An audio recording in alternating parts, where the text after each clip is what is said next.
আসসালামু আলাইকুম রহমতুল্লাহি ওয়া বারাকাতুহু। আলহামদুলিল্লাহ ওয়া সলাতু ওয়াসসালামু আলা মান লা নাবিয়্যা বা'দাহু। আউযু বিল্লাহি মিনাশ শাইতানির রাজিম। বিসমিল্লাহির রহমানির রহিম।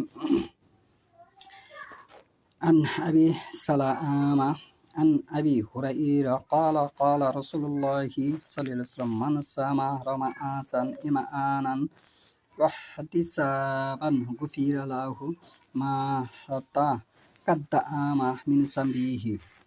আমি হচ্ছে হাদিসটি তেলাওয়াত করছিলাম বকরি প্রথম খণ্ড পর্ব হচ্ছে 2 হচ্ছে 28, হাদিস নম্বর হচ্ছে 38। আবু হুরায়রা রাদিয়াল্লাহু থেকে বর্ণিত, তিনি বলেন, আল্লাহ রাসূল সাল্লাল্লাহু আলাইহি বলেছেন, যে ব্যক্তি ঈমানের সহ পুণ্যের আশায় রমজানের সিয়াম পালন করে, তার পূর্বের গুনাহ ক্ষমা করে দেওয়া হয়। তার পূর্বের গুনাহ কি করা হয়? ক্ষমা করে দেওয়া হয়। আবু হুরায়রা রাদিয়াল্লাহু থেকে বর্ণিত, তিনি বলেন, আল্লাহ রাসূল সাল্লাল্লাহু আলাইহি বলেছেন, যে ব্যক্তি ঈমান জিনিসটা কিন্তু ভারতবর্ষ সহ হোল পৃথিবীর 1995 জনের বোঝে না। ঈমান সহ পুণ্যের আশায় রমজানের সিয়াম পালন করে, তার পূর্বের গুনাহ ক্ষমা করে দেওয়া হয়। তার পূর্বের গুনাহ ক্ষমা করে দেওয়া হয়। আপনার যদি ঈমান না থাকে, তাহলে তার মানে আপনার গুনাহ ক্ষমা করা হবে না। ওই ব্যক্তির ঈমান নাই যে আল্লাহর সাথে শরীক করে। ওই ব্যক্তির ঈমান নাই যে বেদাত করে। ওই ব্যক্তির ঈমান নাই যে আল্লাহ রাসূল সাল্লাল্লাহু আলাইহি ওয়াসাল্লামের আদেশ ও নিষেধ মানে না। ওই ব্যক্তির ঈমান নাই যে ওহীর অনুসরণ করে না।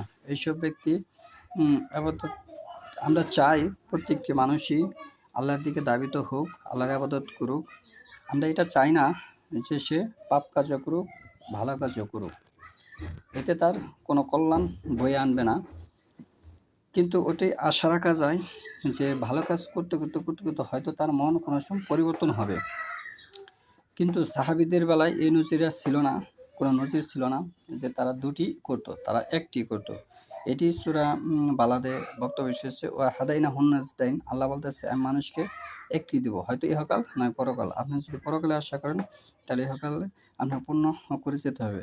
আর যদি আপনি পরকালে আশা না করেন, তাহলে আপনি সুদ খাইতে পারবেন, তাহলে আপনি জিনা করতে পারবেন, সকল কর্মই আপনি করতে পারবেন। আপনার মুখে ভালো শুভা পাবে, খারাপ অশুভা পাবে।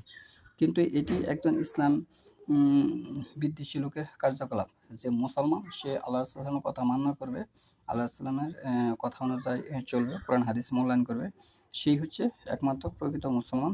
তারই ঈমান আছে। ঈমান বিষয়টা ভালো কাজের উপরে নির্ভর করে। যদি কেউ সমাজে ভালো কাজ করে, তাহলে বোঝা যাবে যে তার ঈমান আছে। ঈমান ঈমানের বিষয় হচ্ছে ভালো কাজ, সেটা আল্লাহ রাসূলের তরিকা অনুযায়ী হতে হবে।